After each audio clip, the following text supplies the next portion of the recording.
I'd like to call this county commission meeting to order. Please rise for the Pledge of Allegiance. I pledge allegiance to the flag of the United States of America, and to the republic for which it stands, one nation, under God, indivisible, with liberty and justice for all. Please silence all your cell phones. Take a moment of silent prayer.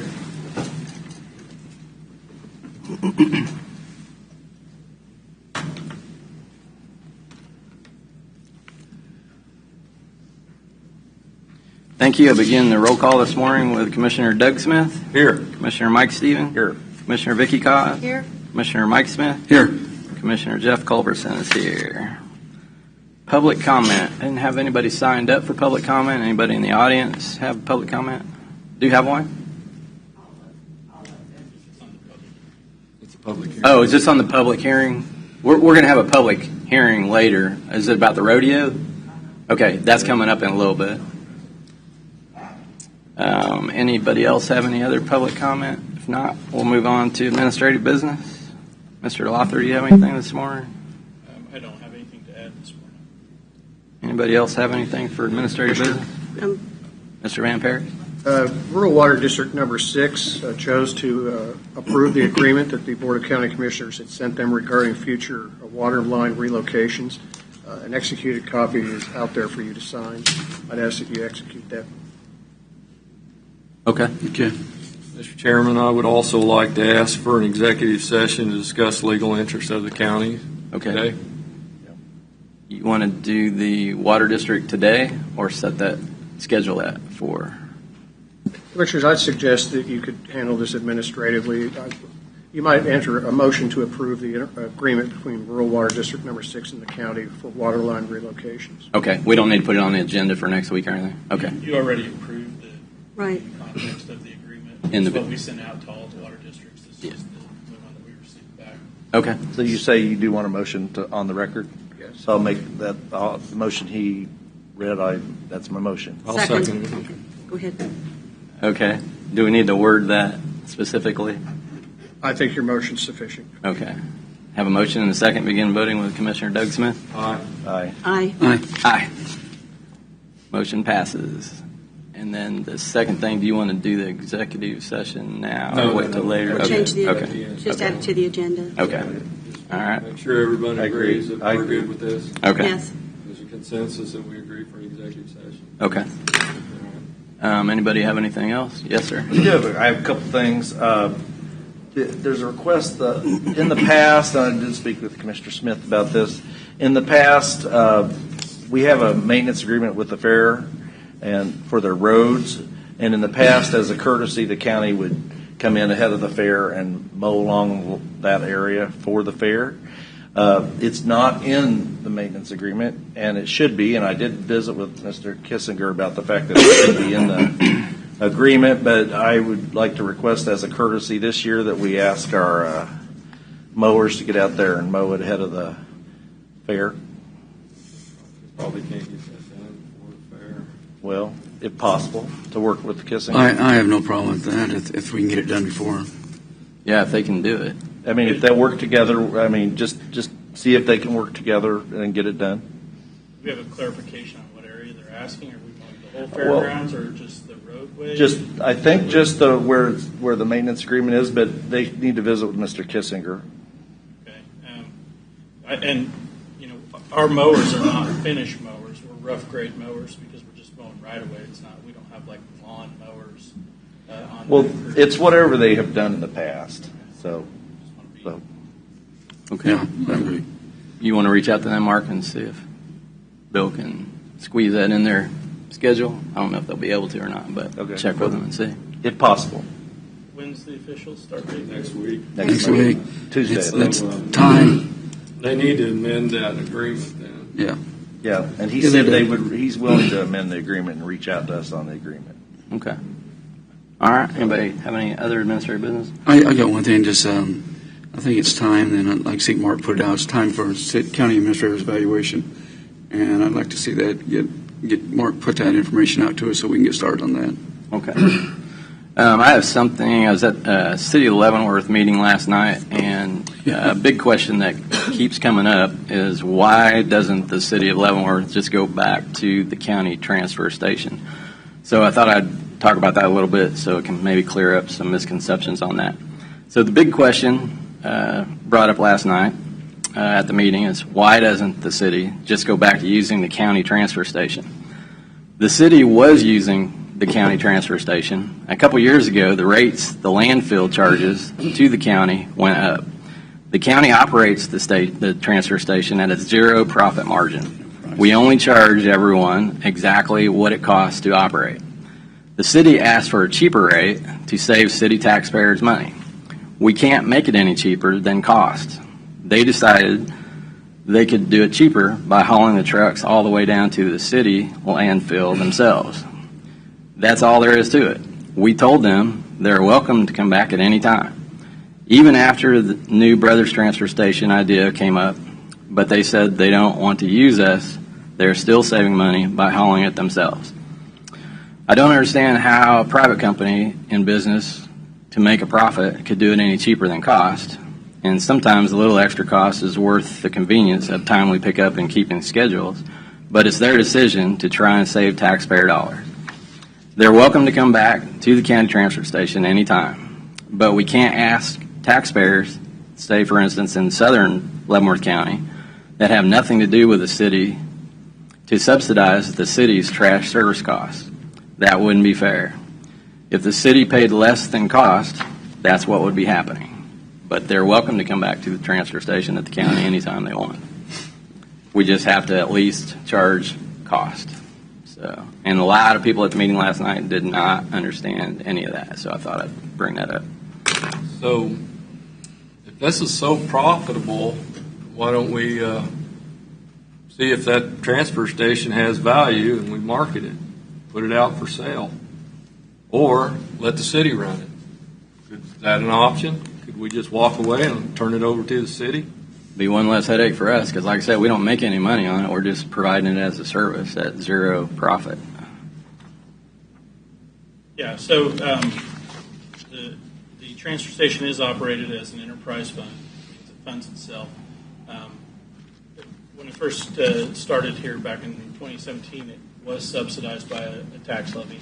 About $500,000 was going towards the operations. And the commission at that time had given us direction to take it away from that and make it a full enterprise fund. And we were able to do that. And for the last 3 years, I think, maybe 4, it has operated with no tax subsidy. And what Commissioner Culberson just said is absolutely accurate. If we provide a discount to one hauler, whoever that hauler is, that means either the other haulers pay more to offset that or the taxpayers do, and we don't subsidize other either private or public sector haulers. We don't subsidize them. As far as opening it up, we could solicit proposals for somebody to operate it other than the county. It's not a profit center for us. We don't make money on it. If it went away tomorrow, it would impact the people who work there, but it wouldn't impact the county overall budget in any way.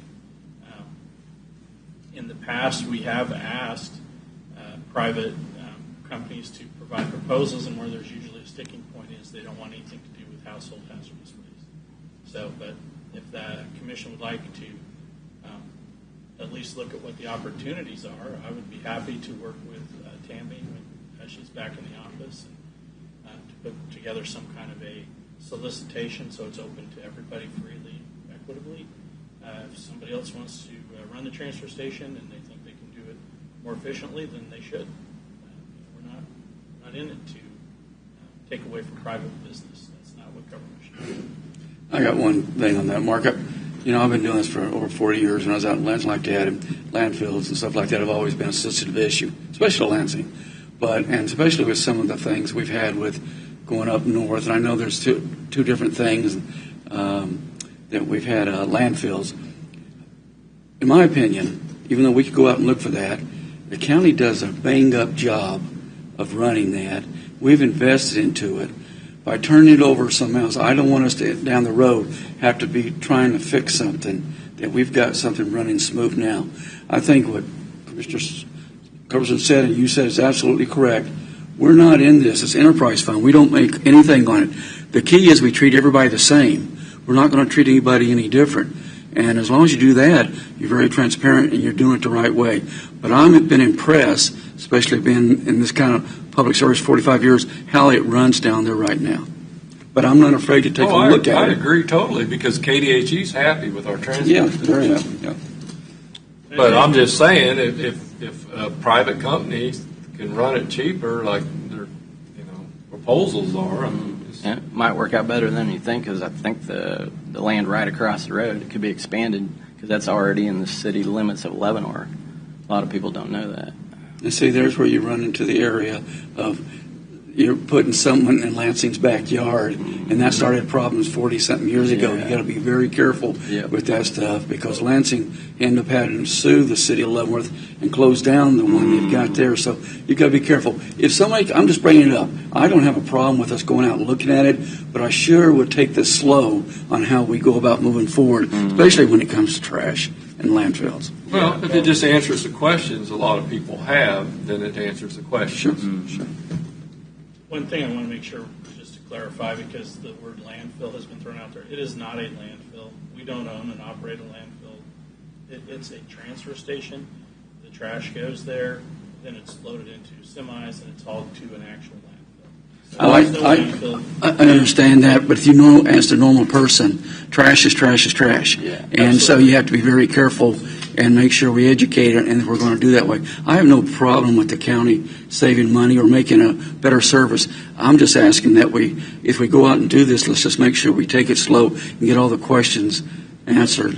And I think it would have to be a very, if we even entertained it, which I know this is just a discussion that came up today, but I think if we even entertained it, it would have to be a minimum 10-year agreement, because we have an investment, we have equipment replacement schedules, we have capital Right. plans, we have staff that's out there that would be impacted. So I want to be careful about that procedure, that anything would have to be very long-term agreement. Right. The last thing we'd want to do is have somebody come in and say they're going to run it, and then it fails miserably, and we have to try to restart the engine that we already had running nicely. And Right. They do a very nice job out there. Yeah. We don't. You don't want to mess it up. Well, and that's true, but like I said, it would just answer questions. If all these accusations about, we got to answer these questions. Yeah. And if it gets the questions answered, it satisfies people. I have no problem asking, Doug. That's not what I was saying. That's all I'm getting at, Yeah. too. Okay. Okay. Any other administrative business? Mr. Chairman? Yes, sir. A couple other items, and this is for our council. Can you clarify, Mr. Van Paris, there was a statement made by a local representative that the county, after the tornado in Linwood, did not need to go to the state to get authorization to abate taxes on outbuildings. I believe we received counsel at the time that we could not abate taxes on outbuildings under that law that was in existence at the time. Can you clarify that? Commissioners, you have no authority to abate any taxes, either fully or partially, unless you're granted that authority specifically by the state legislature. In fact, there is a statute that if you were to abate taxes either fully or partially, you become personally liable for those unpaid taxes. Further, I would think it'd be incongruous for the legislature to have passed legislation authorizing you to make such an abatement if they believed you already had that authority. Mike, you bring that up. I just got to jump on that like I always do. It's election time, election feels going on. I am just so, I wouldn't say upset, but just, it bothers me that when elections are up, people I've known for a long time will throw something and see if it sticks. That was not a correct statement. I know exactly what you did and other people to get that taken care of down there with Doug and a few other people. So when you go to these elections, folks, and you hear these campaign forums, please don't take everything they say for gospel. Do your homework. It's not hard to find out the truth. Well, in his defense, the legislature doesn't follow the law, so I guess he figures county commissioners don't have to either. You remember? I'm not going to go there. But I will. Second item is we had another gentleman on social media stated that the commissioners believed, or commissioner, or maybe they might have been talking about me, but it Probably was. The commissioner believes that there's too many veterans in Leavenworth County. And that was in, and as you recall, the issue of the abatement of taxes to give disabled veterans, tax relief, and we supported the state funding it through the Homestead Act, Absolutely. rather than the county funding it. And the statement was made that we have in Leavenworth County the second, or either the first or second highest number of disabled veterans. It was not saying that any of us believe that we have too many. We have too many veterans to pass the bill on to the other taxpayers. One thing too, Mike, that you're saying also, maybe it's just me, I'm getting a little tired of this. When someone says that, let's call them out by name. I'm not going to do that. Well, I will, because I've seen some things out there that people need to go and check. When you put these things out there, it's generalizing. When you say this person, whether elected, running, or whatever, says this, it directs it back to them, and the people can go check to see where it came from. I believe in staying above and not getting down the weeds with them, but when you start saying things like that are just flat-out lies, I'm going to start calling people out when I say it. Yeah. Well, you'd enjoyed the deal last night then. Is that right? It all boils down to homework. Everybody's got to do their homework.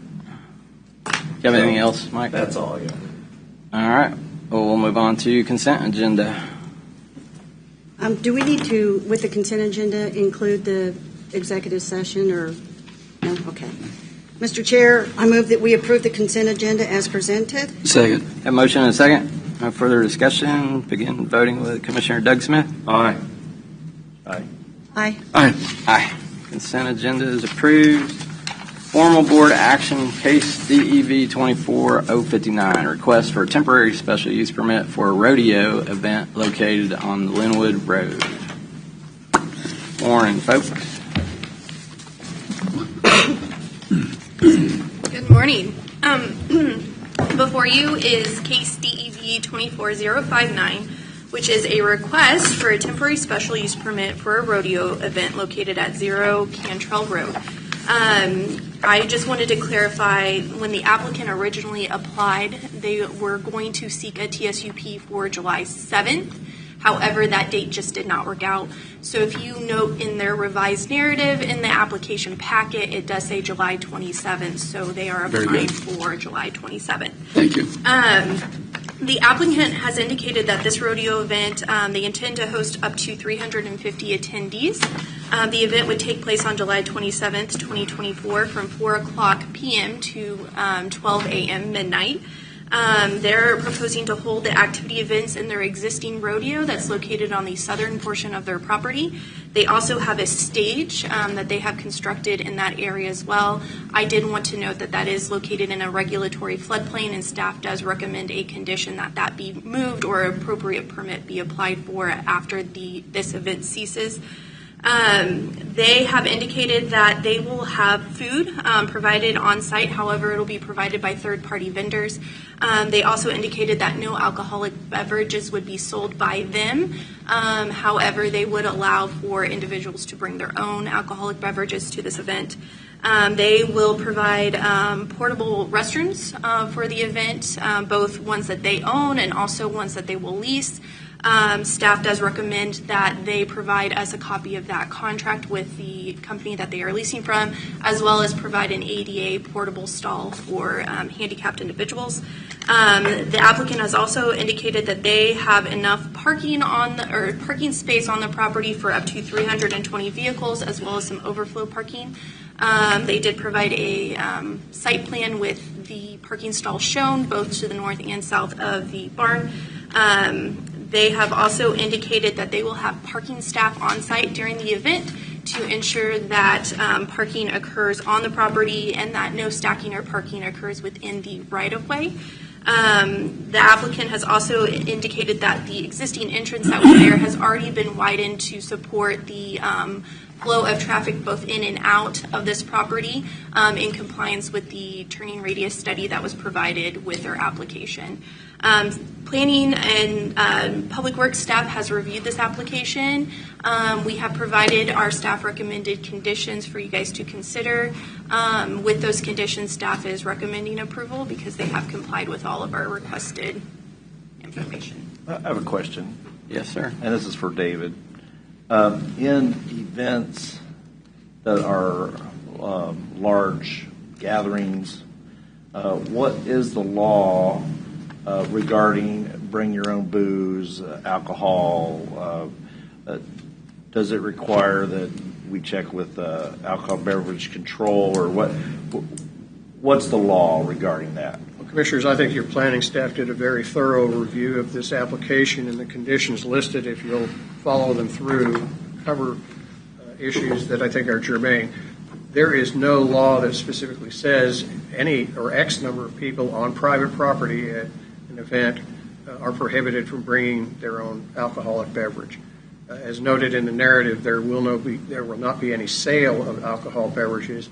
If that were the case, if there were the case of sales, yes, I think that state agency would need to be contacted, but that's not the case in this event. I did contact the Fair Board about, if this event was moved over to the fair and if the alcohol was involved, and they said that in the city of Tonganoxie, they require that even if you have a bring your own beer or bring your own booze situation, that you have to get a license from the city and X amount, and they also have insurance requirements. In the city? Well, I And know that's in the city at the fairgrounds if they would locate this there. Well, I note there is an insurance requirement in the conditions for the TSUP, and as Commissioner Cullerson noted, the example you gave, Commissioner, that's within the city of Tonganoxie, and that's at their discretion. I'm not aware of any mirror county regulation. Okay, I'll tell you what I'm mainly concerned about on this is the alcohol. Well, I got a few questions. Yes, sir. This isn't considered agritourism. We hear so much about agritourism and how they're exempt from everything. How is this different from agritourism? It's not a listed agricultural use currently. Okay. And then it says there will be no camping on the property. I mean, some of these horse trailers most of them have living quarters in them. And if this event's going to go till midnight, I don't see any problem with people staying there in their horse trailers, and that'd be considered camping. Right. We did ask them if there would be camping on site, and they said in their narrative that there would be no camping. So we understood it that they are not requesting that as part of this DSUP. Well, I think it needs to be an option because it's late at night, and Who's gonna you have pull out? the camp. These are their horses. I mean, a lot of these trucks and trailers cost more than most people's houses. And we've been dealing with this for, I know, of 12 years. And in 2017, I believe, I asked to have everybody in the room to see if they were violating anything, and nobody could come up with anything these folks were violating. State legislature, the county attorney, the sheriff, they were not breaking any laws. So I don't know why we're doing this. To me, it's just, they have private property rights. And it's always been one person that harasses these people. And we even had a former county commissioner make a false police report on March 26th of 2016 that there were shots fired down there. There was no shots fired down there. He should have been arrested for filing a false police report. These people have constitutional rights to enjoy their property. And I think we're trying to violate their rights. But that's just me only. Okay. Anybody else have anything for? Didn't this go to district court and get sent back? Commissioners, there have been actions, but Misty has handled the most recent one. Commissioners, yes, there was some code cases, and they were somewhat dated. So the most recent code case that we had was for holding events, and that was an event without getting any type of permit. And That's what I thought. the direction from the court was to get a permit. And then when I came on, working with David, we recited them because the goal is always to enjoy their property, but in compliance with county regulation. Right. So we spent some time in court, and the arrangement that we made was that they would come back to the county and apply for a TSUP for their next event so that they were compliant with county regulation. And if there's no compliance, then we will deal with that accordingly. That's what I thought. Thank you. Does it make a difference if they charge for the event or not? And are we allowing them to charge for this? I didn't see that they were going to. Due to the nature of the event being a publicly attended event, it would apply whether or not they have a cover charge or not to a Type 4 temporary special use permit in our regulations. Okay, so I didn't understand that answer. Does that mean they are going to charge or they're not? We did not ask that question. However, whether they charge or not, it still would require a temporary special use permit because it's an event open to the public for attendance. Okay, so I thought that when we were visiting about this issue prior, and we have been through this several times, I thought there was a differentiation whether you charged or not. The requirement for the I'm sorry, I didn't mean to interrupt you, Commissioner, but the requirement for a TSUP is there to charge. If you're not charging it, it's simply family and friends. That's a separate situation altogether. So if the event is open to the public, they do have the option to charge, and it would be under the TSUP guidelines. So they could charge, they could bring large coolers full of alcoholic beverages, and as you come in, you could take your alcoholic beverages and as much as you want, not limited at all by this temporary special use permit, and there could be unlimited drinking on the premises, correct? There is no regulation for that particular. So what I said is correct. It could be a drunken party at the location. So when we're talking about private property rights, I agree with private property rights, 100%. But the neighbors also have private property rights, not to have a drunken party next to their house with 500 people or 350 people. So I think when we're making this decision, we need to take into account both factors. And I'm concerned, I would be more than willing to adopt this with a prohibition of alcohol. Mike, I think there's one. Let me say one thing. I don't think that's true. Yeah, I know. Could we adopt this and limit that there would be no alcohol served? Commissioners, you are allowed to set reasonable regulations with respect to temporary special use permits. So that would be my motion at this time, that we adopt the special use permit, the temporary special use permit.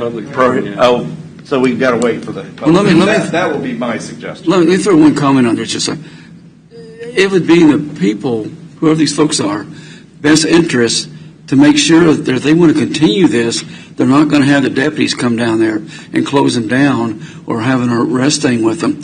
I think they did. The district court came back. That's why I asked Amy what the court said, and it seems like to me they followed. Now they've got 21 conditions that they must follow, and that's really pretty laid it out pretty clear. Yeah, and there's another thing I got a problem with is the noise ordinance. We don't have a noise ordinance in this county, but yet we're putting a noise ordinance on these folks of 60 decibels. He's not even going to be able to bale his hay, run a tractor. Okay. Is that all you had, Mike? Doug, did you have something? I just think that the camping should be struck, the noise should be struck, because we don't have noise ordinance. They could have a shooting range down there, and there's nothing anybody could do about it. So, and in 2017, what did we come up with? Nobody found anything that they were violating. I was here. We tried to get this settled, and I thought it was settled. We had a letter that stated that. Do you have that letter in you? I can have that letter, Commissioner. I do. Yeah, in 2017, I have that memorandum in front of me. There were 62 documented interactions. Of those 62, 3 had issues. 3 of 8 permits, 8 temporary SUPs were revoked for noncompliance, but 5 were just fine. The property owner was cited and fined for those events that were outside the requirements of those 3 SUPs. In 2002, all the callouts properly resulted in 2 violations. From all the callouts, there were 2 violations from the sheriff's department. Times the sheriff's department had to go. There's only been one instance in this from this letter that they held a commercial event and it was non-permitted. They were cited for that as well. But out of that's all that remained of all of that information from 2000. Sounds like a lot of harassment to me. What was that year that was? 2017. And they weren't, that's the only time they've been cited. They have one more citation, I believe, for the event that Misty spoke about. So that would be 4 out of 72 interactions. And then you mentioned the floodplain. They got a stage in the floodplain. Isn't it built up high? Right. However, if you're going to build in the floodplain, you have to apply for a floodplain permit through local, if not also state and also the Army Corps. Okay, well, I don't see where that'd be a problem. If it's a stage, I'm sure it's on poles. Absolutely. We would just need the permit filed Yeah, so we okay. can. They don't need to tear it down. They just need to apply for a permit that's in. Well, either comply with the ordinance or remove it. So. Okay. I think that covered. Just 60 decibels is not a whole lot of noise. In a farmer's tractor. That's measured at the. We typically put that on. I mean, we've done that. I understand it, but we don't have a noise ordinance in the county. I know, but it's not specifically aimed at them. It's what we typically do. I know, but it's not realistic. But and as far as you're concerned with alcohol and things, I think that in this day and age, people understand and respect the need for using discretion in their consumption of alcohol, and that there are very serious consequences for not remaining underneath the legal limit for alcohol consumption. I think that there's laws that address that, and I think that's why the camping we need to, allowed. but we do need to make very clear to the applicants, if this is approved, that they are responsible also liability-wise if And anyone insurance. leaves their facility intoxicated and is injured or injures anyone else, that they're on the, you're responsible for it. It's not something that it just goes away because somebody got away from your event and was intoxicated. So that's something that people just in general need to understand, period. Whether you own a bar, whether you have people come to your home and consume alcohol and leave intoxicated, all of those things, you as the owner of that property or who provided that alcohol can be, or allow for it to be consumed, can be held liable and responsible. So it's always have to be responsible. That includes parties for graduations and all those things, all of those events. I'm just concerned about I agree with you because I'm not an alcohol fan. Yeah, I don't either. I'm also concerned, and this something I just thought of was, how do we ensure that minors are not being given alcohol if we're just allowing the alcohol to be just brought in? I mean, that's why I'm going to support this only if we prohibit the alcohol, but we'll just see how it goes. Okay. And this is only for one event. I mean, shouldn't they be applying for just a regular special use permit so they don't have to keep coming back to the board every time they want to have something? Well, I think that's Because, I've been in this for a long time, and they came and they said this is their heritage, this is how they celebrate. I mean, it could almost fall under the First Amendment for freedom of religion. So I don't want to go there either. So, but if we're going to put these stipulations on there, and they get like a 5 to 10 year special use permit, you have rules in place that they have to comply with. And so why do we make them come back every year? Or twice a year, or whatever you're going to hold your events? I know you do something around May, or I don't know. We had the brew to brew issue, as you recall, and they had it's not like it's a regular thing, but it's an occasional party, or they have to go for a temporary special use permit. That's just what we required. But people were consuming alcohol too. Yeah. on the road. Well, and it was a mess. Well, but I'm just saying, We'd Wasn't beat this included to in death the- till we get into the public Do you hearing. have anything else to present to us, you guys? Has everything? Okay. We'll go ahead and open up the public hearing. we need a motion to do that, or just I'll go move right we open up into the public hearing. Do we, David? No. Just go Just ahead. announce it. Okay. We will now open up the public hearing section of this. Anyone wishing to come up and speak, please state your name and address for the record.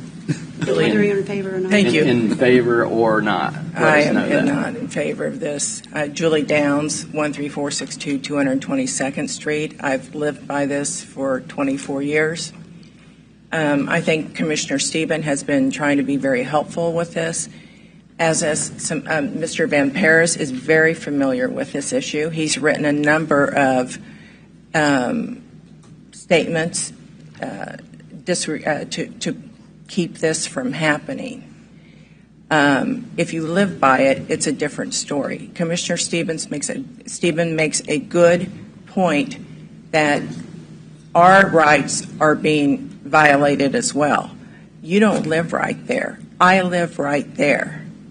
This man has a sound system, professional sound system, that I live a mile away that goes into my house, into my bathroom. And I have,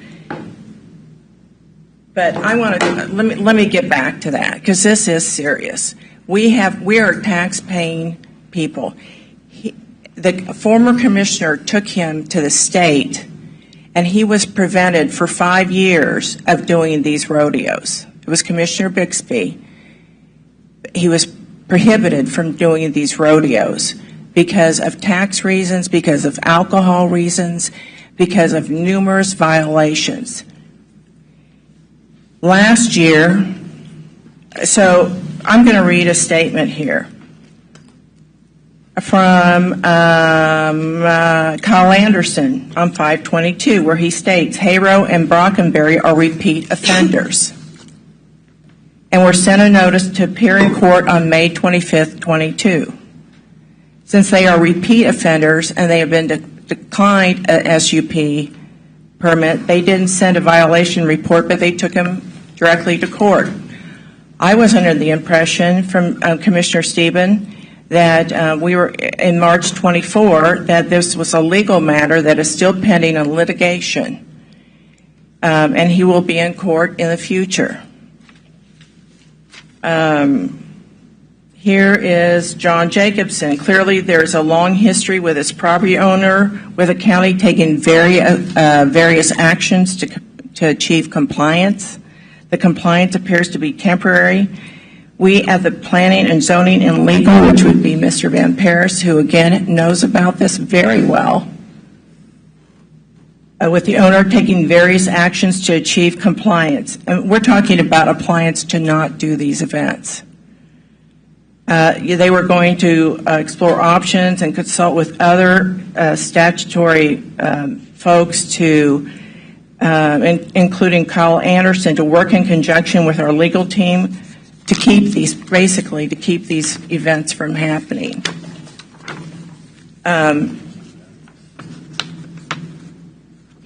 He has been selling, I knew 24 years ago, our neighbors said they knew the Tonganoxie store that was selling alcohol to him to resell. Commissioner Steben went 2 years ago and went into one of these events. And Commissioner Steben, would you please state what happened when you went in? Well, that's what I alluded to when I asked the question to the attorneys, was that at that point I was charged a $40 fee, and that was, but apparently that's changed now as in relation to this temporary. As they say. That wasn't a permitted event that you went So to. the fact that it was not permitted was Right. the issue. So, and I don't want to get in the middle of your comments, but I do, when the appropriate time comes, I'm going to ask a question about what the status of those cases are. Absolutely. I think Yeah. right now we're in the middle of the public hearing. Yeah. So Yeah. she should proceed So with her testimony. I just want to show you some events that happened this year without a permit. This is 6/1/24, no permit.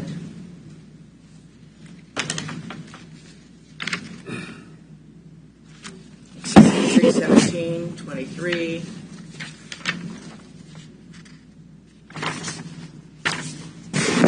This is 8/20/23. My husband called I'll wait for you.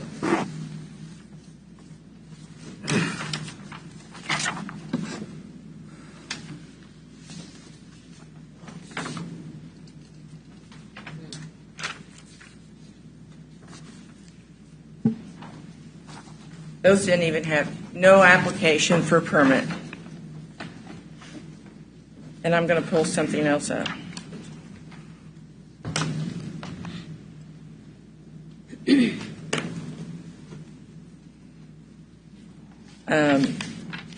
From Commissioner Stephen that I sent to him.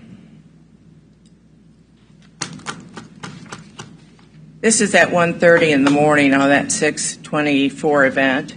1:30. I live a mile away. I could hear it in my bathroom.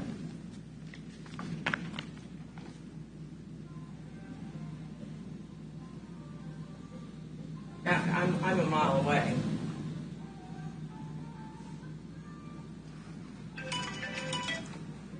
How many acres do you have? 28. 20. 27.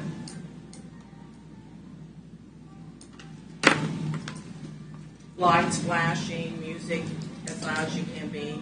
If you let him have an SUV or SUP, every time for years, our law-abiding citizens will be driven out of that area. It's miserable. And I want to point out something else. The National Humane Society called me 20-something years ago. The deputy of the sheriff called I said, how did you get my name? And the Humane Society said that a deputy sheriff gave them my name. They were concerned about animals. That event last year that went from noon to midnight, those animals, that was, if you look at the weather, it was 100 degrees every day and hotter than hell at night. And I took that picture because I was coming from Topeka, and it was hot, and those animals were out there all day. Okay. I believe he's running a horse boarding. There are campers there now. They have been there for several months. I think people live there. I think he doesn't get taxed properly. Okay. Again, he's been to the state. Okay. Do you have anything else that you want to present to us? No, I just can't believe that you would approve this. All right. Thank you for your comments. Is there anybody else has public comment? And can I just ask one thing? Mr. Van Paris, would you speak to this and everything that you've done to deny this? I don't think This that's is- appropriate, Ms. Downs. Yeah, this is for public comment. Okay. Anybody else have public comment on this? Please state your name and address for the record. Joe Herring, Herring Surveying, 315 North Fifth Street. Good morning, Commissioners. Really here, I was going to talk about the site plan basically, but staff covered that very well, that, you know, the reason for doing the overall overabundance of parking was so they can use this for their special use permit when they have to come back. Originally, they wanted to go for a special use permit, but it was recommended by staff that, you know, go for the temporary one first and then come back. So we created a site plan that could be used for both in that case. And as for the stage and the floodplain, well aware of that. My opinion is it's right on the borderline. Graphically might be a little too aggressive on the site, but we will address that with the state, with Phillips, and the appropriate to get that permitting. If this is approved, we're just trying not to expenditure more money if this is denied. So the clients are here if you have questions on their events, and then probably will speak, but I don't have information on that. Mine's solely to the site plan. So Okay. thank you. Okay. Thank you, And Mr. I Herring. also had public hearings still going on. Never mind. We have anybody else? You've already, I ma'am. have just ma'am. one more comment about the No, sheriff. You've had Just, time, ma'am. sir, just about the sheriffs. Ma'am, I even The let you go. reporting of the Ma'am, sheriffs. Ma'am, I even let you go way past your time limit. Okay, Sorry. I do just want to say this. That's but okay. The fact That's that okay, the ma'am. sheriffs don't Ma'am. have records, they Ma'am. don't report. Ma'am, Done. thank you. Anybody else have anything for public comment? Good morning to all you. My name is Aurelio Haro, and we're here we've been fighting this for a long time. I just want to tell you, I mean, it's our tradition. We just want to have fun. Maybe the party she's talking about, my neighbor next door, he had a big party the other day. I mean, I don't have nothing to do with that big noise. I mean, I own 5 acres on the other side of the creek. I mean, on one side, there's just an open field. The other side, my neighbor, he's a Hispanic that I pasture my mares on his property. So in front of me, it's Tailgate Ranch. Basically, I mean, where we got the stage, there's a bunch of trees. The creek passed through there, full of trees. I've been to the road. Even the sheriff, one day, they've been there for any reason. They said, well, the music, though, you can hardly hear it from Contrail. I mean, I've been accused of a lot of stuff down the road because I'm Hispanic and Mexican, which that's one of the points out here, which, I mean, to me, it don't matter. Everybody is equal out here. I mean, we're in the United States, equal rights. But, I mean, I'm just here trying to do the right thing. They ask me for more stuff. We give them whatever they ask us for, we do it, and we're still fighting. I mean, the property, as well said, we always try to take care of an entrance. I mean, friends, family help to park cars. I mean, we try to do the best. Even sheriff, when they get there, they say, well, I don't see a problem out here. I mean, I've been called. The cops on me, the officers on me, just because I had a horse on the trailer. Oh, you're having a rodeo. And the sheriff got there and he said, we're tired of all this false calls for you guys that you're doing this, you're doing that. They get there. I even was accused of having some dogs out there around the neighbors. They were not even mine. Okay, why? Because the reason is that happening is because I'm Hispanic. I know that. So I've been called a lot of names out there, which to me don't affect me because I know that I'm here just to try to do the right thing. That's all I am, and to have fun. I mean, if you got a property, you can't have fun. I mean, that's the country is to have horses, cows, sheep, chickens. That's the country for on my understanding. And according to me, we're still on the open range law out here in Kansas City. I don't know if I'm right or wrong. But I mean, the only thing I'm trying to do is the right thing. For some people, it might be because we have different cultures. Maybe my culture is not good for them. I respect them. I respect everybody out here the same way I would like to be respected. And that's all I want to do. And I'm trying to do the right thing. We spend a lot of money on trying to fix everything. But I mean, that's all it is. I mean, it's our culture. I mean, like any other cultures, Chinese, you name it. There's a lot of cultures out there. That's all we wanted to do. Have fun. Raise our kids with our culture and the same culture of the United States. Because, I mean, you can speak 2 or 3 languages, so you can have 2 or 3 cultures the same way. But that's all we were wanting to do. Okay. And that's... Okay. Thank you, sir. Thank you. Thank you for your Is there an comment. appropriate time to ask the gentleman some questions? And once we close this, then you Okay. could. All right. Yeah. This is basically just for comments. Yes, sir. Could you state your name and address for the record, please? Dave Downs, 13462 222nd Street. So first off, the sheriffs, they don't make reports, and they won't go on a property. They're scared. And the state, with Dennis Bixby, did put a 5-year.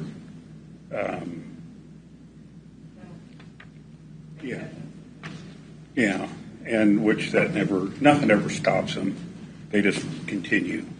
Probably 6-7 years ago, I sold something and I didn't want to have them at my house, so I told them I was going to meet them on Cantrell Road. Happened to be a day that another illegal party was going to go on. I didn't know that, and I pulled down probably within 75 feet on Cantrell Road onto their property where I was going to meet them. And within 20 seconds, a truckload of guys came up all with long guns. 2 or 3 of them had their fingers on the trigger. A couple of them had their fingers straight up. But they come out on the road and asked me what I was doing, what I needed. And I asked them, I said, well, it's just not a public and county-owned road anymore. and they didn't want me there. So I don't know how you get into these places. I don't know who especially is invited, but I sure wasn't. And yeah, it's just been a mess for a quarter of a century here, and apparently nobody knows how to deal with it. And nobody wants anybody to do the right thing here. Okay. Thank you. Thank you for your comment. Yes, ma'am. Hello, my name is Norma Brockenberry, and all these things that she might be saying, like not all of them are like for open to the public. He does a lot of things with his friends that they come over, they bring their horses, they do like practice, roping and stuff like that, and they do have music. The music is not loud. I mean, really nobody could hear it. This is the first time that I've ever heard anybody say anything about music being so loud. Like I say, we have a really big property, and just like the animals are out there, we are out there, or children are out there. So I don't think that there is a problem with the animals being in any way, shape, or form being tortured. We love animals, and we love horses. So for us, it's very important that we protect our horses, because that's our animals, and that we take care of them. So if it's very hot, we make sure that they have water. We make sure that they're well taken care of. So everything that we do, we make sure that everybody is safe.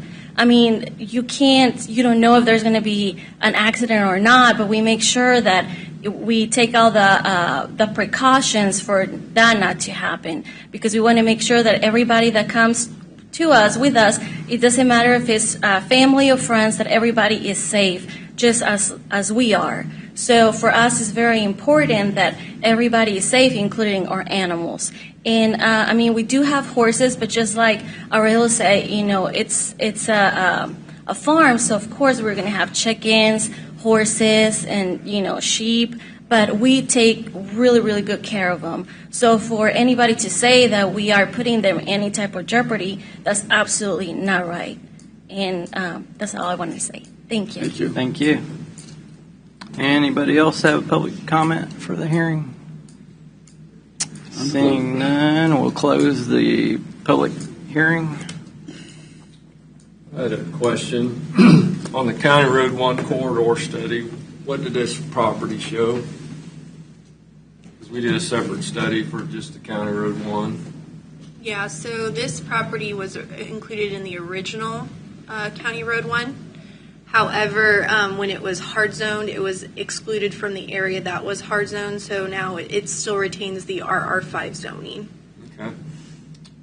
We spent several $1 million down there making County Road 1 a Super 2 and a turnpike interchange and all that. So eventually, someday, County Road 1 should be nothing but business and commercial.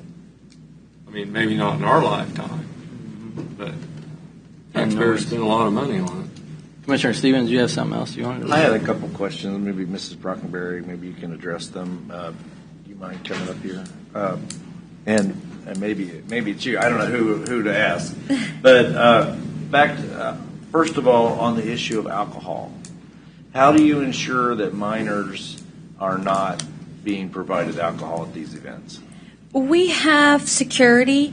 Every time if we do an event, and it's a big event, we have security. We have children, and we make sure that they are safe. That's one of the main things that we make sure, that's why we make sure that we have enough people that are there for security issues, not only for drinking, but for if there's any other problems. So underage folks are not being provided alcohol? Oh, no, definitely not. No, okay. Never.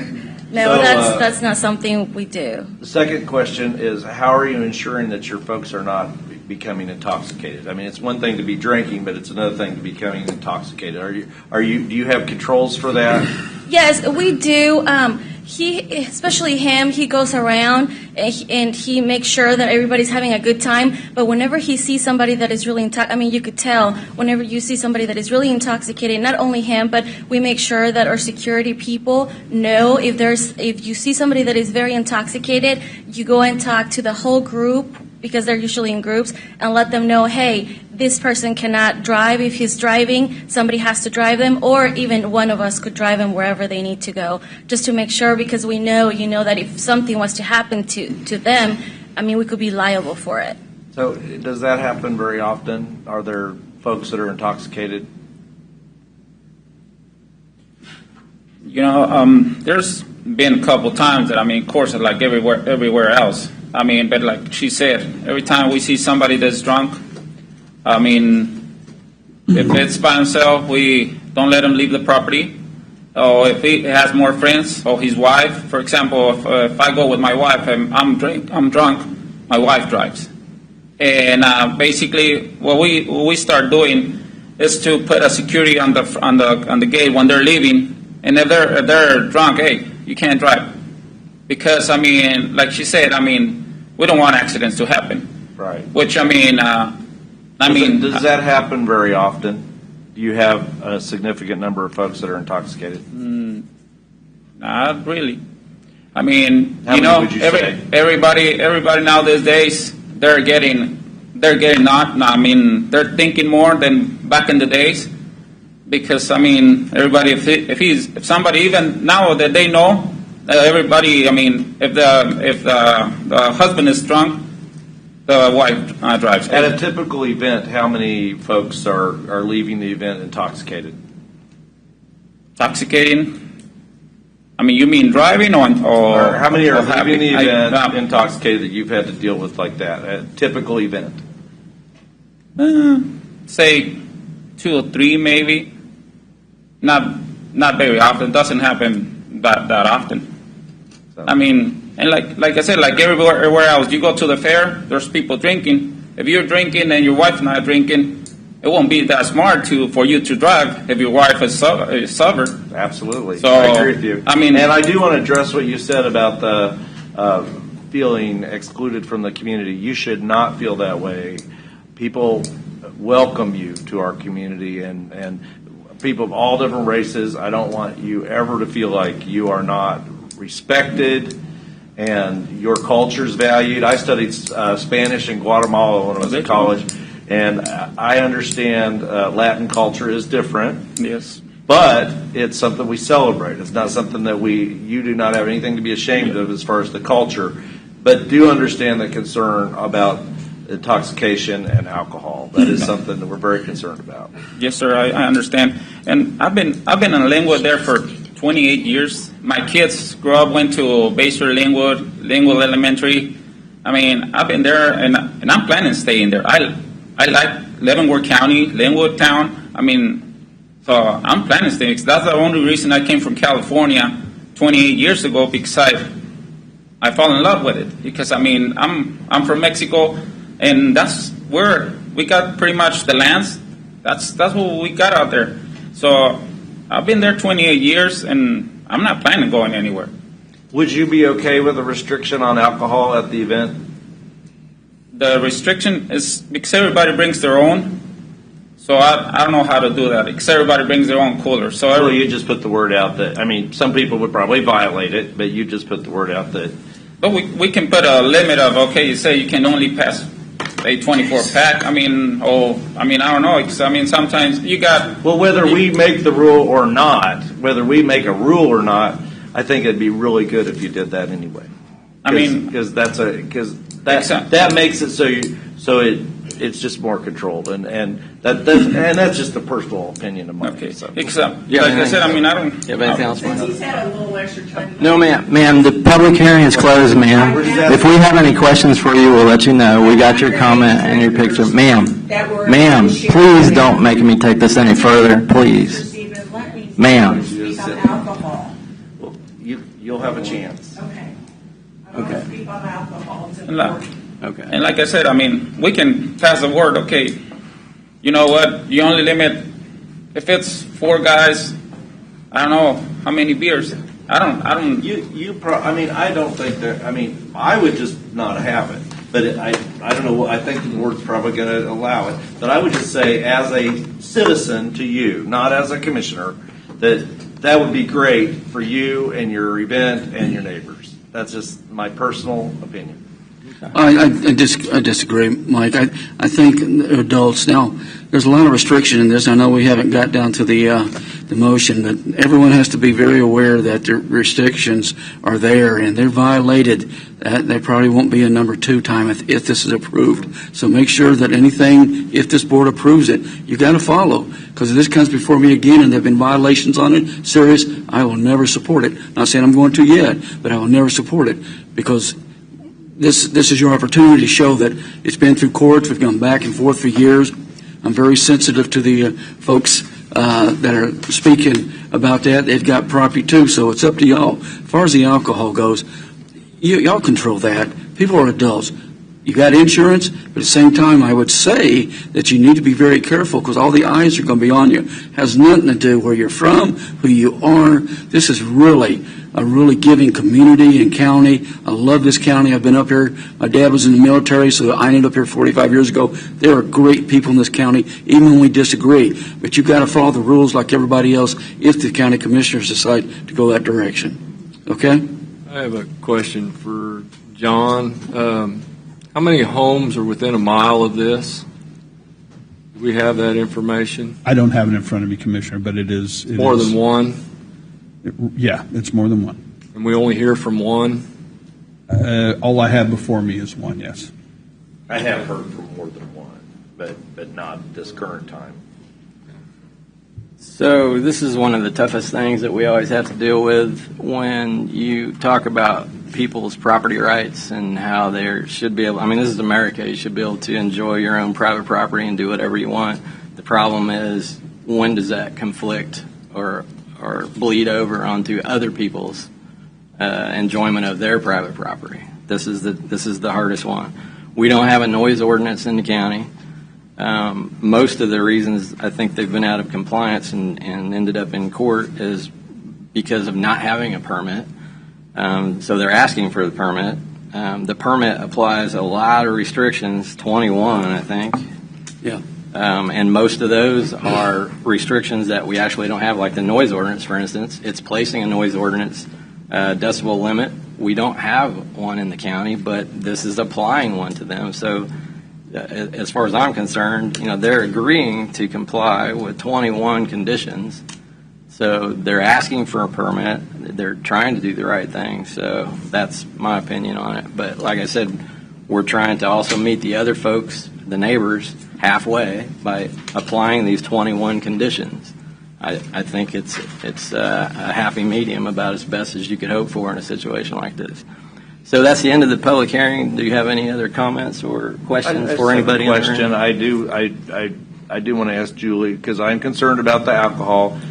Come and give us your view on underage drinking, and I am concerned about that. But remember, if it's not documented, we can't take it into account. It's just a hearsay. So when Matt Brown lived at the house next door, he called the sheriff, and there were about 60 underage drinking, and 20 of them were in his barn. This was a few years ago. I wanted to say that, maybe you have 2 or 3 events, and we need to know, because you've got trailers, and I'm going to say last event, and I'm going to take an oath before God, I drove there and watched people leave, and a guy put right before he got onto County Road 1, he drank his beer, and he got on and headed north. I took pictures many times of alcohol beer being deposited along that road after their parties. I have those on my file, so I have it documented. Again, he's sold alcohol for years. He has to make money for these events to pay for all that. Where do you think that money's coming from when he has these parties? That has been well documented. Again, he was persecuted by the state for selling alcohol. So I don't think, if you look at that road, and I have pictures just of the last ones. The other thing is, so maybe we reach a compromise, but you need police there. You've got traffic control of cars pulling out on a busy highway, and I've almost been hit there. And that's serious. If the county doesn't pay attention to that and someone gets in an accident now, and I've got a file this long from 20 years, then I think there should be liability for that.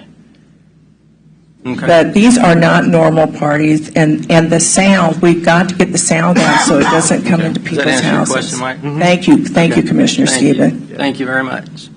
I have a question for John.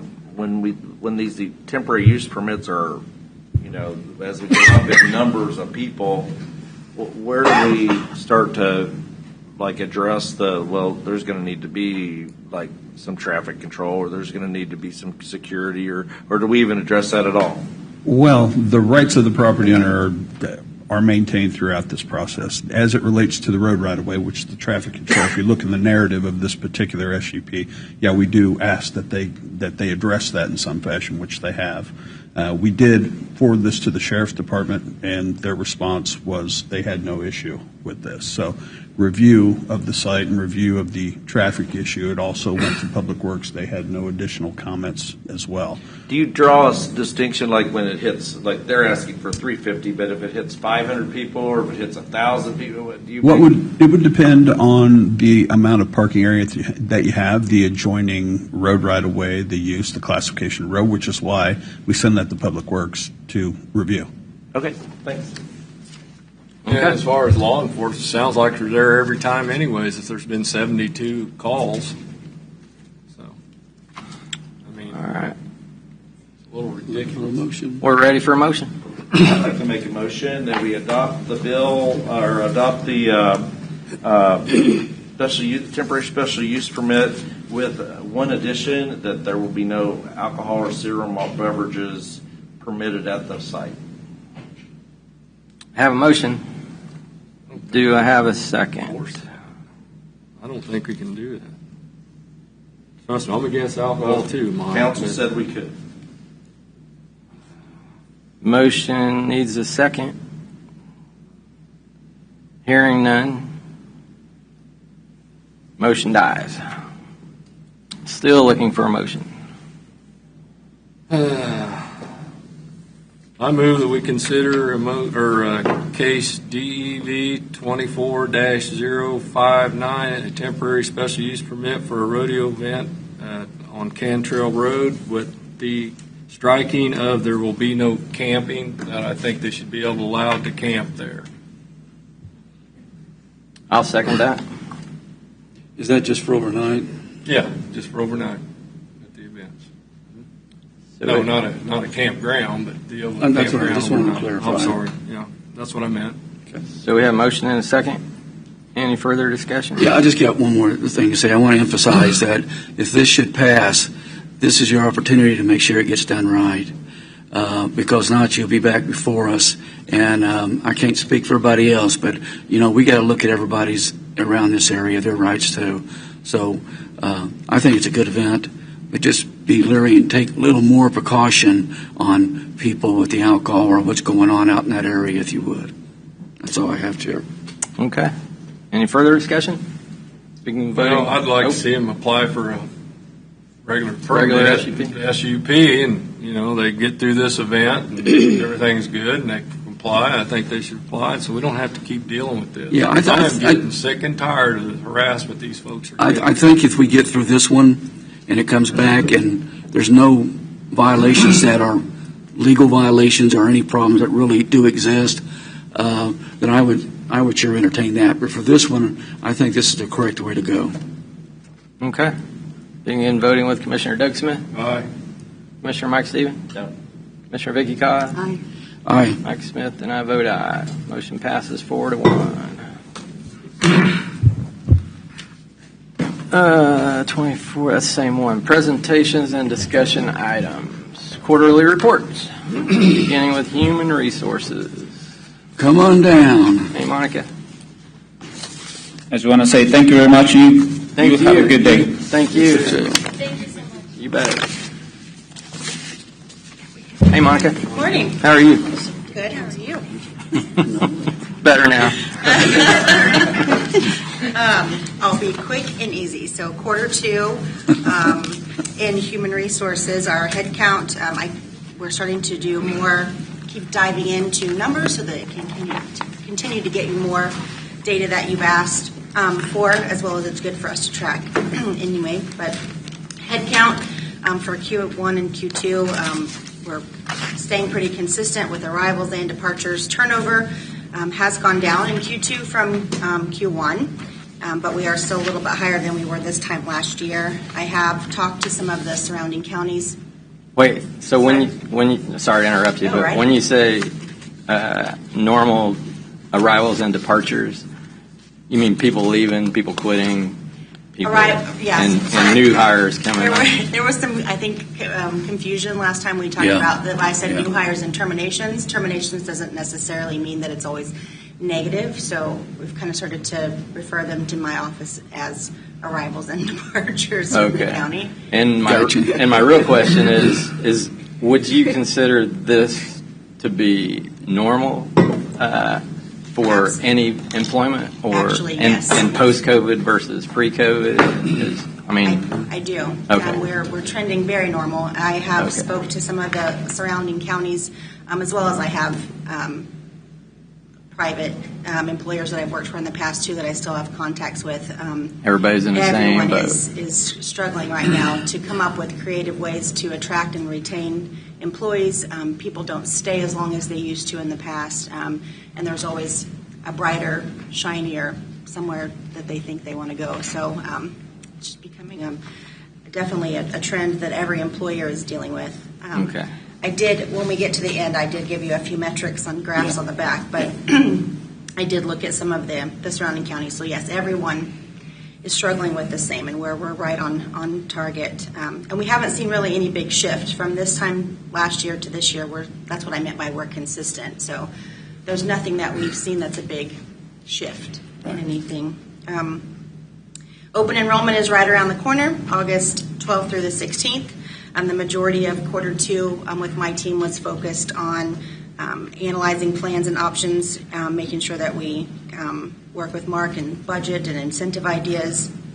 The rates have been finalized. The guidebooks are out for print.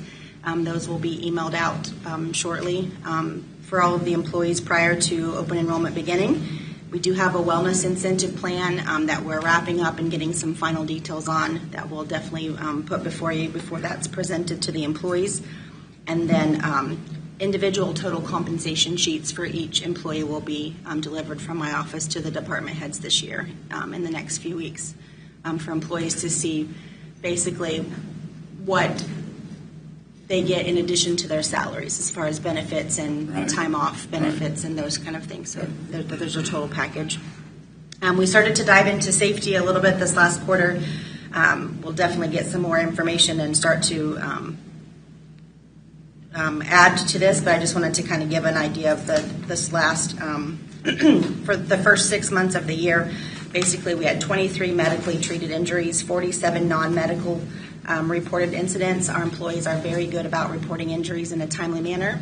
Our safety committee is taking each one of those, looking at the root causes, trying to dive deep into what exactly happened. Could it be prevented? Is there training measures that we need to do to keep those from happening again? Let me ask a question real quick. I probably should know this, but when your committee meets, you oversee the accidents, right? I mean, you take a look at them. Is that correct? We do. Mm-hmm. Okay. Do you make a decision and refer that back to the county administrator, or is it, or where does it go once y'all take a look at it and decide if it was at fault or not at fault?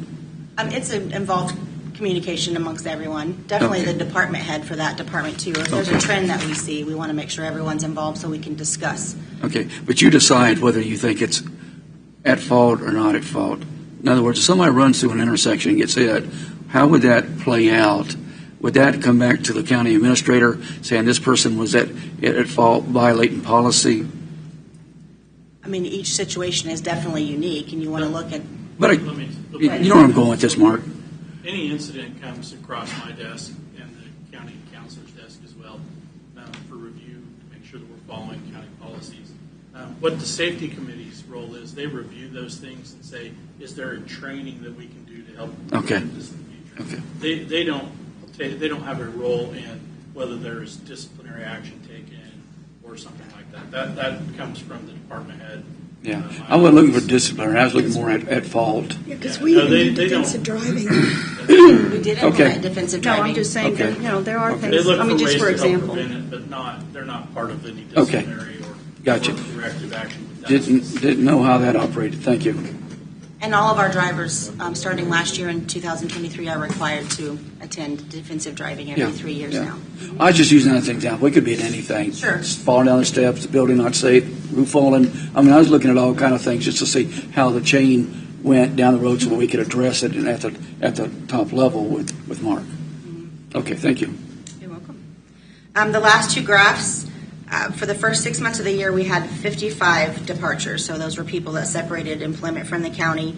It says 39 were voluntary. If you add the 5 that retired, those are technically voluntary as well, meaning they left on their own accord. So we had 44 people of the 55 that left on their own decision. And so those are the ones that we wanted to, from speaking last quarter, wanted to drill down on those voluntary reasons why people are leaving. And so we broke those down for you on here as far as the percentages. 37% were for better pay and benefits. Then you have retirement, job abandonment, people that moved away, personal family reasons. Some people changed careers. And then there's also a small percentage that left due to the commute. So just starting to gather those exit interviews, we're able to get more information now of why people are leaving. What was the number one reason again? Pay and benefits. Thank you. Of course it was. Do we know what specific benefits they're I citing? know you knew the answer to that. That's kind of a catch-all category, Commissioner. Yeah. So I do believe it's probably more so pay rates. They're being offered a little more pay for somewhere else closer to their home. I haven't had anyone specifically say that there's a benefit that they don't like. Our benefits cover pretty much everything that any other employer would offer. So, Yeah. and we have a very nice time-off policy as well. So. Yeah. We need to keep that. Yeah. Commissioners, there is one I just wanted to, well, it doesn't sound like a lot because you go from 5.6% turnover to a 6.8. That's like an 18% increase. That's so, well, when you look at it as just 1% tick, it's an 18% increase. And then the other one is our tenure. So last year at this time, our average tenure was 7.9 to 7.8. Now we're down to 7.6 years. So we're not just losing people at a higher rate, we're also losing the more tenured people at a slightly higher rate too. So Yeah. just things to keep an eye on. Yeah. Not going to be no Definitely. controversies, is there? I just have one more question for you. It came up at one of these events that we've been going to about job descriptions. Do we keep a file of all the, your office, do you have, like, from all the various departments, do you have the job descriptions for all the various positions on file? I do, and that was actually one of the very first initiatives when I was hired in 22. Is I did a full audit and had the team help to make sure every single employee has a current job description signed on file for the job that they are currently doing. And if someone moves positions, they sign the new job description at that time. So that's just kind of for people out there to know. So I want to get that on. Yeah, on that's there. something we're very consistent on. Thanks. Any other questions for Monica? Do we know what we paid, and this is probably Mark, what we paid on sick leave payout when people retire last year? Do you know what that number is? Off the top of her head? No, Oh. for Mark. Actually, no. No, if she did. Yeah. I would. It's like, wow. How accurate it would be. I do not know that off the top of my head. Do you know do we know how many employees utilized that retired that had sick leave payout? Well, it would be. I'll be not all just for it. retired, anybody could I would with the county who had over 400 and some hours, I believe, would be eligible. So I don't know off the top of my head, but I would Okay. definitely. I'd like that. I asked that number, but I did not remember it off the top of my head, so I'll get that. Okay. Okay. You'll get that, Mark. I'm surprised you can't remember that. Come on, Mark. Thank you, Monica. Hey, remember, Mike, we're doing this evaluation. You guys write this one down. We need to work on memory skills. I should have had him prepared for that. I'm only kidding, Mark. Council on Aging. Morning, Connie. Morning, Connie. Jeff's losing control. Let's get going. Lost control. I'll also make this quick and easy. At the Council on Aging, we just continue to grow. So for Meals on Wheels, we're on track to see about a 5.5% increase. 54,000 meals been delivered so far. So we're on track to deliver 110,000 meals. We were about at 107,000 last year. We're really excited about transportation. 41 new clients are accessing our transportation.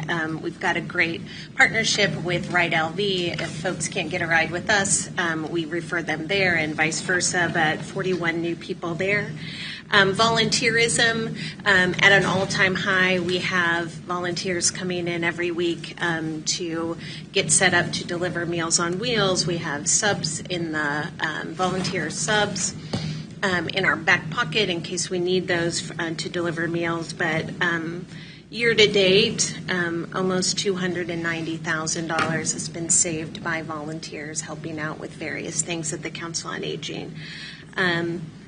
We've received about 94% of all of the expected revenue. With that, we've brought in an additional $56,000 in grants that we've written. $34,000 of that was for Meals on Wheels, $5,000 for Senior Express Transportation. New grants this year, our Human Services, about $3,100. Our PALS program, our PET program, recently received $12,500 from Meals on Wheels America, and then our Heart to Heart Transportation, $1,000. So really happy about that additional income revenue. We introduced new activities with our Leisure and Learning program. 3 of those were exercise programs, which has accounted for 21 new participants. We added chairside yoga, really working to on things that require strength and strengthening folks for balance reasons. We always track ages of folks who are coming in, so 33% of those folks who are new and coming in are in that 50 to 69 age range. Our sweet spot still mid-70s of all of our participants at the Council on Aging, but we are attracting younger folks into our activities. We have 45 new clients that are accessing our in-home support program, so those are things like small household chores, some lawn mowing. We've really cut that down to just those of greatest need. We have 16 lawn clients, but folks who are needing help with other things around their house as well as shopping and things like that. Partnering with 24 area businesses, organizations, and individuals. So if we're not able to do it, we're finding someone in the community to help. That's how we got some hula dance lessons, as well as K-State Extension is doing a regular cooking program with us. We got an air fryer class. She's done some things with hydration, but that's a great partnership to have. You know, we just have to walk down the hall to get some of those really great classes in. But some various hospice organizations have also stepped up. We had a recent fundraiser with a with a boarding and grooming organization who helped us do a fundraiser, and they trimmed nails for $10 and let us keep all of the proceeds of that. So that was really great.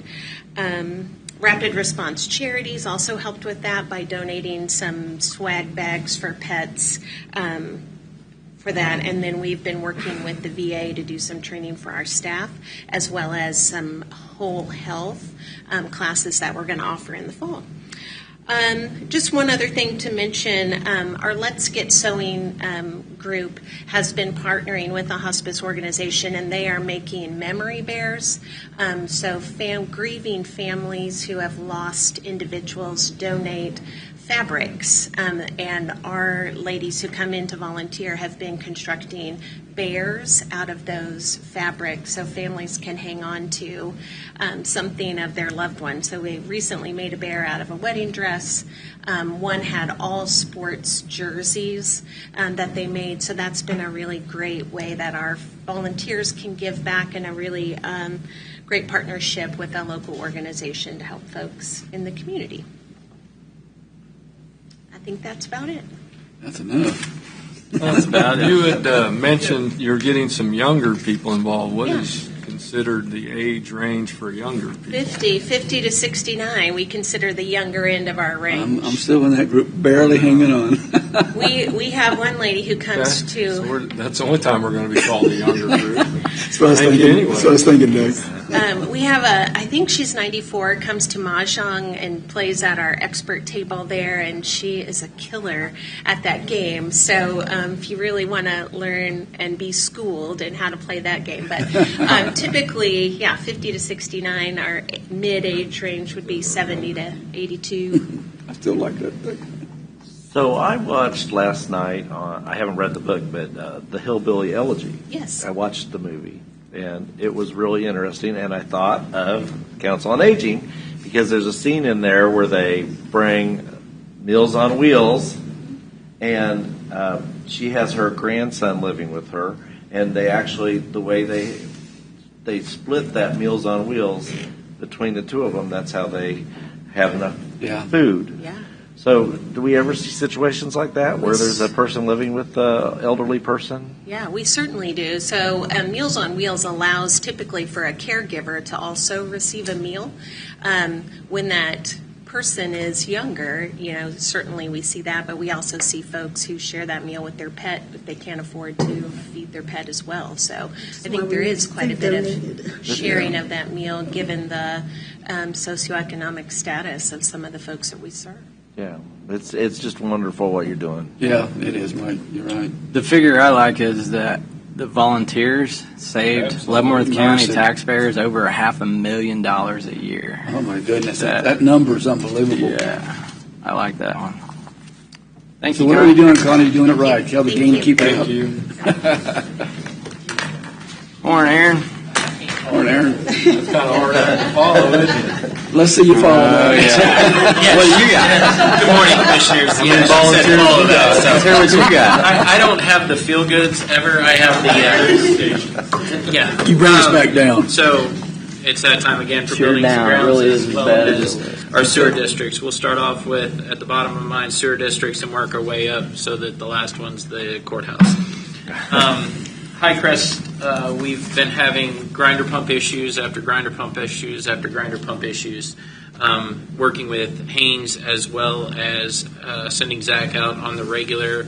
We have been replacing or repairing current grinder pump on replacement now is right around $3,000. Moving up, you'll see working on LED incentives.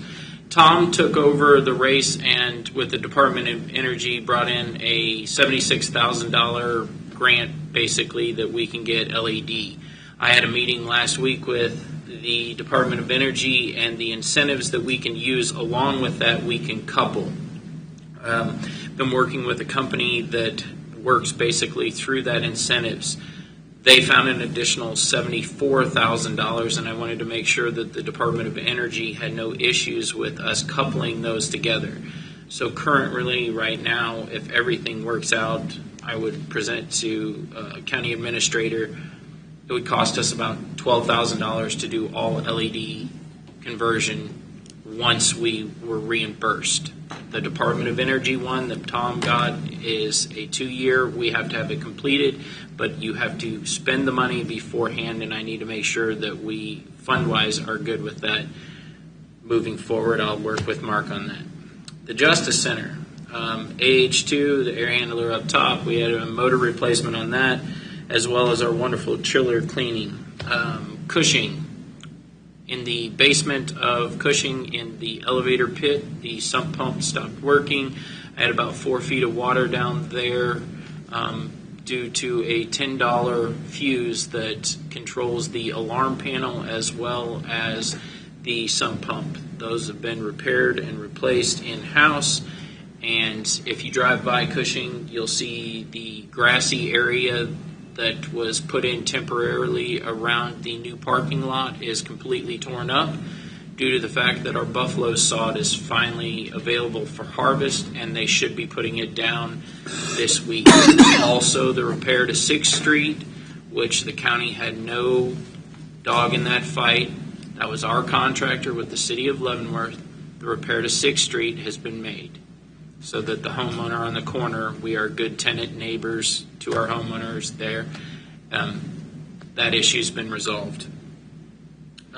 EMS station, EMS 2 in Tonganoxie, we've been having HVAC issues with first the server room, small unit went out, as well as the main living area. We've had issues 2 weekends in a row. Yesterday it was finally repaired, and we haven't had any issues since. The transfer station moving up, they identified the concrete area as the approach on the scale as having a crack. We've given them estimates for it. I'm not sure how she would like to proceed on if she wants to close and go back to the original status, taking everybody through Scale House 2 and then looping back around, as they'll have to remove that concrete there.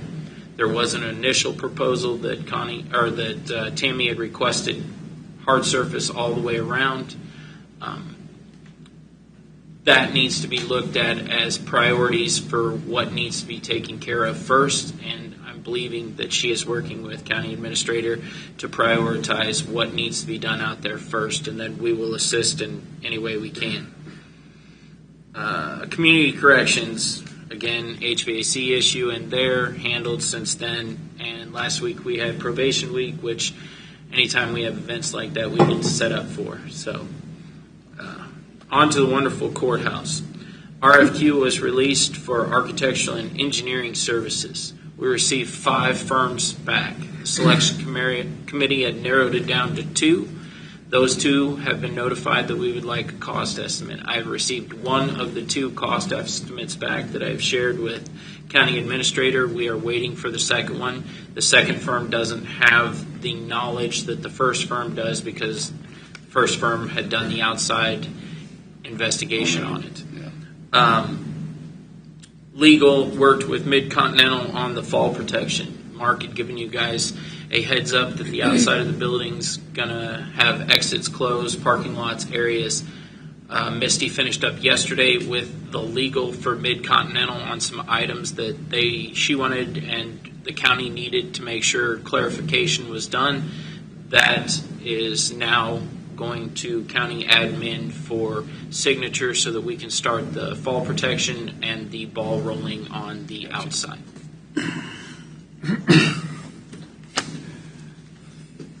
Questions, comments? Just the grinder pumps in the sewer districts are getting more expensive. The grinder pumps have gone from about $1,900 when I first started with it to they are currently right around $3,000 per. But that is a self-sufficient. They used to be $300, $3 something. When you do a full replacement, and we are looking at it every time the one gets pulled and they put a temporary in there. We're looking at those on the cost assessment. They send a cost assessment on repair versus replace. Your typical repair is around $1,700 to $1,800. When you get to the point that they've been repaired once or twice, it doesn't make sense to repair a 2-time repair or a 1-time repair. It's easier to bite the bullet and take the $3,000 hit. Now, that $3,000 is funded by the sewer district. That isn't our money. That is their money that we manage through assessments. Special. So one of these days, it'll be hooked on to Lansing. One of these days, those assessments will have to change in value, which is voted on, but that will be something that they can see. The cost of your grinders have gone from X to Y to Z, and financially, it's now that time. These districts are temporary. Eventually, they're going to have to be hooked on the city. Temporary has already been 20 years, 20, started 30, in the 90s. 30 years. Yeah. Some of them was in the 90s, Yeah. Long time ago. In the late 1900s. When the, in the late 1900s. Back when the streets in High Crest were gravel. Oh, my. That started out as gravel. Thank you, Aaron. Thanks, Aaron. Thank you. Yeah, thank you. Okay. All right. That's all our quarterly reports. Yep.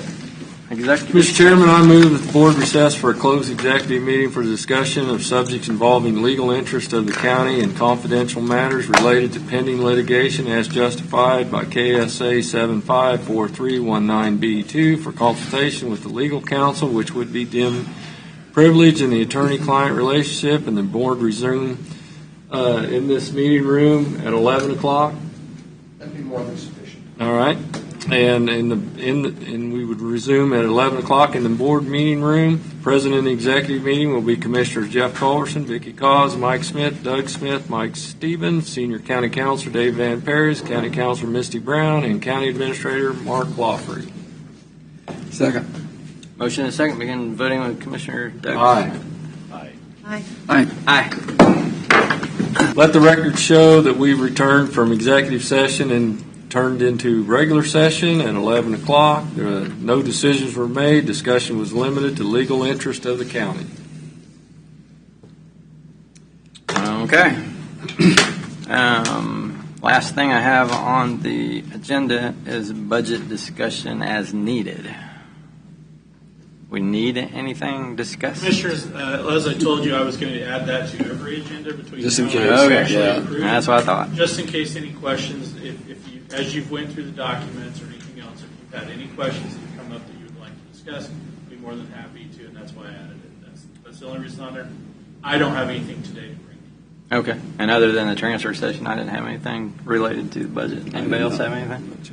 Okay. And back to the transfer thing. I was just wanting to, There was a lot of questions out there were a lot of questions and accusations, sounds like, Yeah. about the county and the transfers. Yeah, I heard. Yeah, last night there was. It was a packed house. I mean, Just they were out cleared in the hall, air on that. Yeah. and that's the biggest thing they were asking since I was there. And I said, no, what you're saying is not the way it is. So the county did not tell the city you can't come here anymore. So You should have attended the deal I attended last. We've had- Same thing. We've had multiple conversations where we've said, you're welcome to come back, but we won't offer a subsidized rate. That's just the way it is. It wouldn't be fair to the private haulers who are trying to do this business. Yeah, as a business. Pay more so Yeah. that the city would pay less. It wouldn't be fair to the taxpayers who aren't in the Subsidizing city. it. They would pay higher taxes so that the city can pay less. And that's where we've been. That's the point. Yeah. The transfer station, the folks out there do a great job. Very happy with the service. If anybody believes that they can run it more efficiently for less money with a long-term plan, if they'd like to bring it to me, I would be happy to look at it. I think that Tammy and her staff do a great job. But I also am of the opinion that government should not be in the business of providing services that the private sector can do as well, cheaper. So if somebody has I that agree. and they want to submit it, be happy to. Commissioners, I'd like to reinforce what Mark said. I've had conversations, Mark has to, with Tammy. The city of Leavenworth truck showed up there this morning at the transfer station. They processed it. Yep. It happens on a regular basis. Yeah, they something do. happens where they're down a truck. or That's where right. they're Yeah, just yeah, busy. that's true. They go Yeah. out there. It's Yeah. just not every day. Yeah, it's not all there. And Refuse. it's in compliance with KDHE. Yes, we get great inspection reports from the KAG. Yeah. Since I can recall, we have not had any issues that have come up in at least the last 7 to 8 years.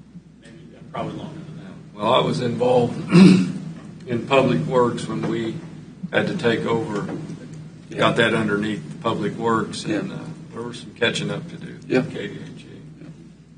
But we got it taken care of. Okay, we'll move on. So as long as we're bringing things up that I think there should be clarifications on, and we've said this like 100 times, but 101. on your taxes, on your property taxes, the county, while your envelope says Leavenworth County when it comes, the county portion of the property taxes that we're responsible for and administrate is about 25 to 29 cents, depending on which school district you live in. Your school district controls between 50 and 65%. Your cities control the rest, and then your townships and the other subdivisions of the state. But I think people still, and I'm finding this when I'm talking to people, is they still think that the county commissioners control their property taxes entirely, and that we also control the appraisal process across the hall. We do not. That is entirely governed by the Property Valuation Division of the Kansas Department of Revenue. They set all of the regulations. We do not. So I think that, I don't know how many times, have we said that? But people don't understand it. Legislatures too. Well, that's where I was going. It's a shame that when it's election times, people are speaking things that are not factual. And that's where I was going in the earlier meeting. They're saying that, I don't know how many times I've heard from people ask me, well, this person running for office has said that the county, it has Leavenworth County. That's not the way it works, folks. Just ask the question. We just get 100% of the blame. We don't get 100% that's right. of the taxes. That's one way to look at it, Doug, yeah. It's kind of embarrassing, really, that our local representatives, they're ignorant. Who are, well, I wasn't going to say that, who are the ones who set the rules and are the ones who adopt the statutes, and they should know the process. It's embarrassing when they don't even understand. They don't understand their own laws. It's embarrassing. It is embarrassing. It is. They should be ashamed and embarrassed. Yeah. Commissioner Culverts and I were looking at something that somebody had posted, one of our local representatives had posted about the tornado relief bill that you were referencing. And they were confused that the draft bill that was submitted was the actual language that's already there. Yeah. Those bills, when they submit them, there's bold areas, there's strike through areas, and there's italicized areas. Italicized areas are the new language that they're proposing, not the existing language. Yeah. And for a local representative to not understand that, that's embarrassing. Yeah. It is embarrassing, and it's embarrassing that they pass resolutions, they do things, and they don't even understand the laws that there's even being referred to when they make decisions that they make. Or how it's going to affect us. Well, that's it. It's just the impact of what it does to the locals needs, even if they don't understand anything else, they need to understand how it's going to affect the local taxpayers. Exactly, and they need to understand. Not the state's bottom line, the local right. people's And the taxpayers need to understand that the leadership of any party, I don't care who it is, at the state level should not direct the decision-making of the people who have been elected from local voters and placed in Topeka to act in their best interest. And instead of doing that, of listening to the people and what the people want, asking, what does the leadership want? And that's Amen. The way that their government was supposed to be set up is the more local government has Right. more control, and it's not being run that way. It's not being run that way at all. The feds, it started off with the federal government trying to tell the states what to do. The states got mad, so instead of trying to push back, they just turn around and bully the cities and counties. I mean, it's absolutely ridiculous. Which is the local taxpayer. And these are all of these decisions that are made negatively impact And I've said that too. the people. I agree with you, and I've been saying that for a few months. I was surprised, as a mayor out in Lansing, my dad, involved in what was going on with Topeka. I mainly dealt with the county on some issues because that's the next level up. But since I've been in office here, I am so surprised to see elected officials saying, well, that's what the party wants. Right. I don't care if you're Republican, Democrat. Exactly. I don't care what party you belong to. It doesn't matter. You're here, suppose.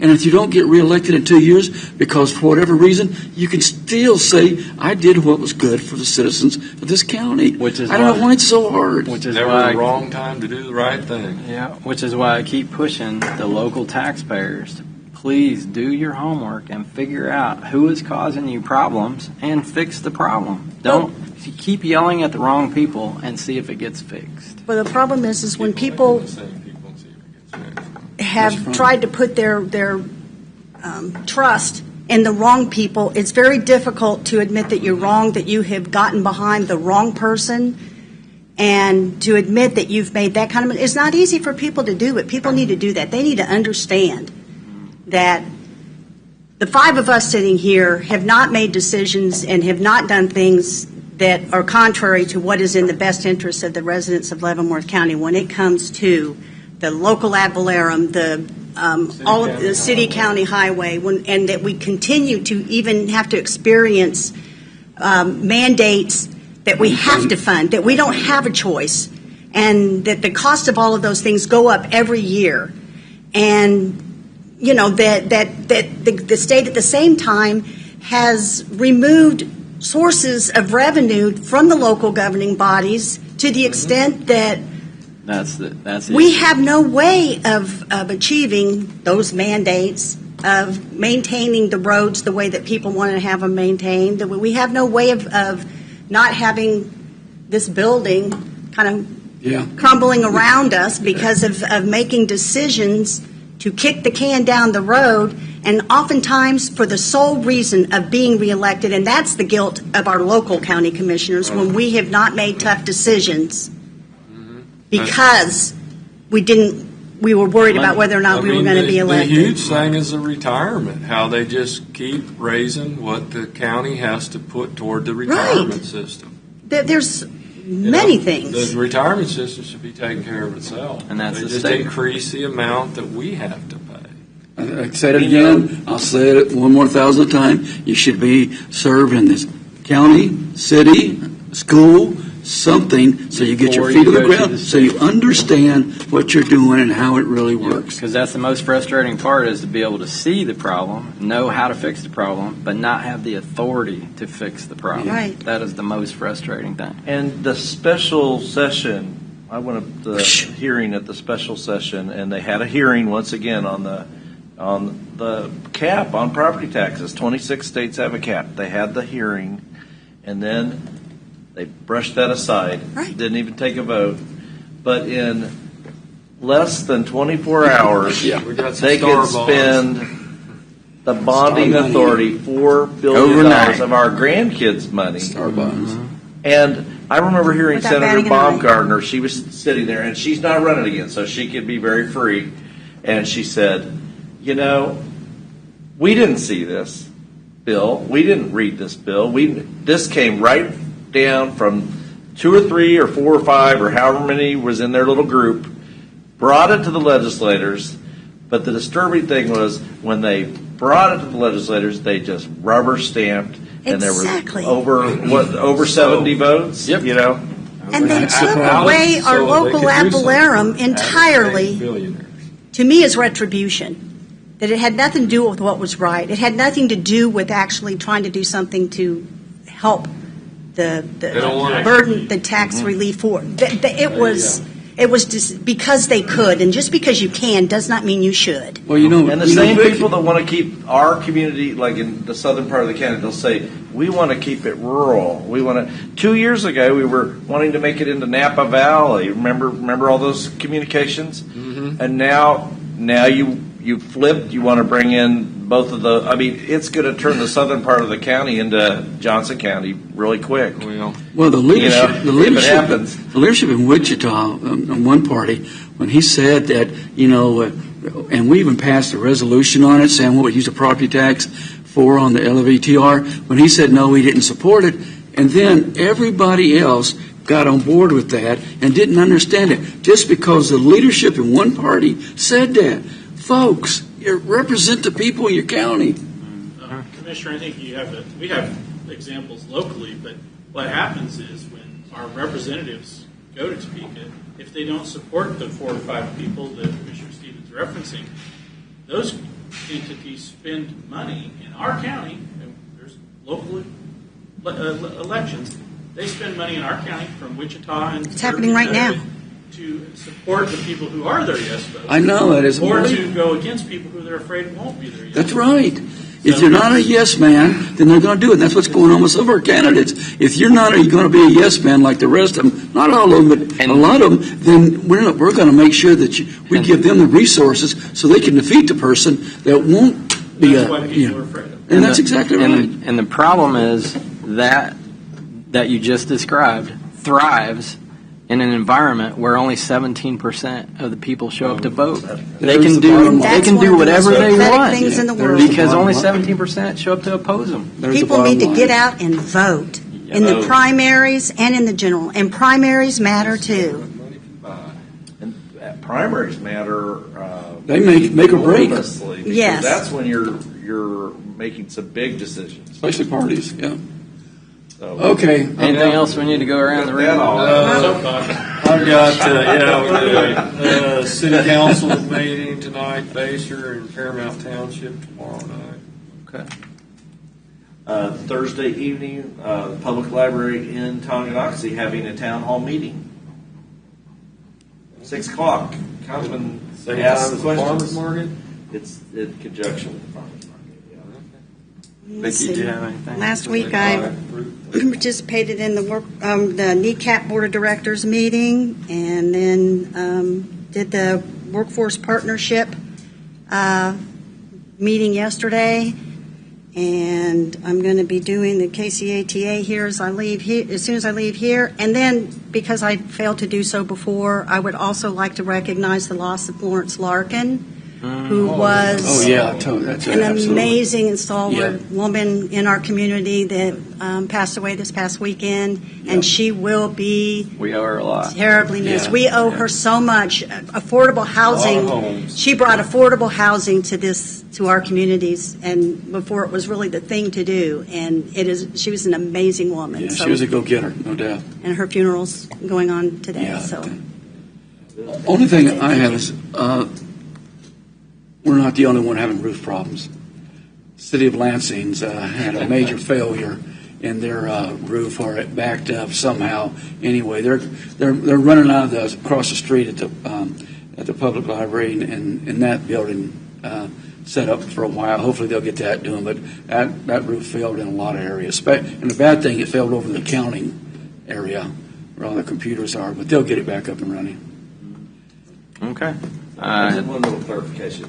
When I said conjunction with the farmer's market, I mean it's at the same time as the farmer's market. And I hope the folks that come to my town hall will go out and buy things from the vendors at the farmer's market and help them to make some money. I just got one last thing. I didn't want to forget this. The city administrator, Tim Vandal, out there, who I got to work with as mayor, really good guy, did one of the most unselfish things you could ever do. There was somebody looking for a kidney, and he ended up donating that last week. He's home doing fine from last I heard, but he gave a kidney so another life could be survived. And Amazing. I don't know what else you can do, person, because that could be so challenging. So just want to, Tim, we know you're doing good, but my hat off to you for what you did. Wow. All right. Okay. Anything else? Then we are moved to adjourn. Second. Aye. Aye.